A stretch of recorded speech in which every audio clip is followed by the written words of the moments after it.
அனைவருக்கும் வணக்கம். அதாவது திருச்சியில்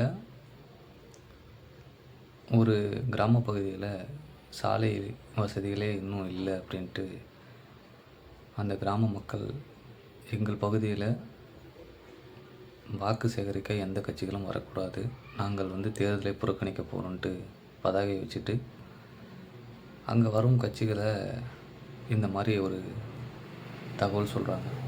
நாங்கள் எந்த கட்சியும் எங்களுக்கு வாக்கு சேகரிக்க வரக்கூடாது, நாங்கள் எந்த கட்சிக்கும் வாக்கு செலுத்த மாட்டோம்ட்டு. அதே மாதிரி மயிலாடுதுறை மாவட்டத்தில் ஒரு கிராமத்தில் எங்கள் கிராம பகுதிகளுக்கு சாலை வசதிகள் செஞ்சு தரல. இதனால் எங்கள் பகுதிகளுக்கும் வாக்கு சேகரிக்க யாரும் வரக்கூடாது, மீறி வந்தால் நாங்கள் வாக்கு அளிக்க மாட்டோம், நாங்களும் தேர்தலை புறக்கணிக்கிறோம்னு சொல்லிட்டு அவங்களும் தங்களுடைய எதிர்ப்பை தேர்தல் காலங்களில் காட்டுறாங்க. 2 கட்சிகளுமே மாறி மாறி நம்மளை தமிழக மக்களை 50 ஆண்டு காலமாக ஆட்சி செஞ்சுட்டு வராங்க. இன்னும் இந்த அவல நிலை தான் நீடிச்சிட்ருக்கு.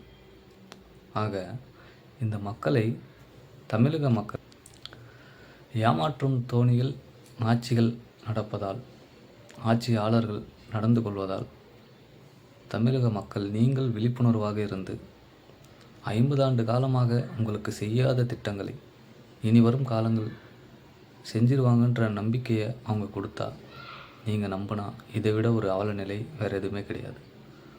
உங்கள் பகுதியில் உங்களை நம்பி உங்களுக்காக உழைக்க உண்மையாக நிற்கிற எந்த கட்சியோ நிற்கிதோ அதை தேடி அதில் நிற்கும் வேட்பாளர்கள் உண்மையானவரா, அவர் நமக்கான தீர்வுகளை கொடுப்பாரா, நம்ம கிராம பகுதியில் உள்ள நம்ம பிள்ளைகளுக்கும் எதிர்கால சந்ததிகளுக்கும் நல்ல திட்டங்களை வகுத்து தருவாரா அப்படின்ற ஒரு சிந்தனையை உள்ளாக்கி நீங்கள் வாக்கு செலுத்த வேண்டும். நன்றி, வணக்கம்.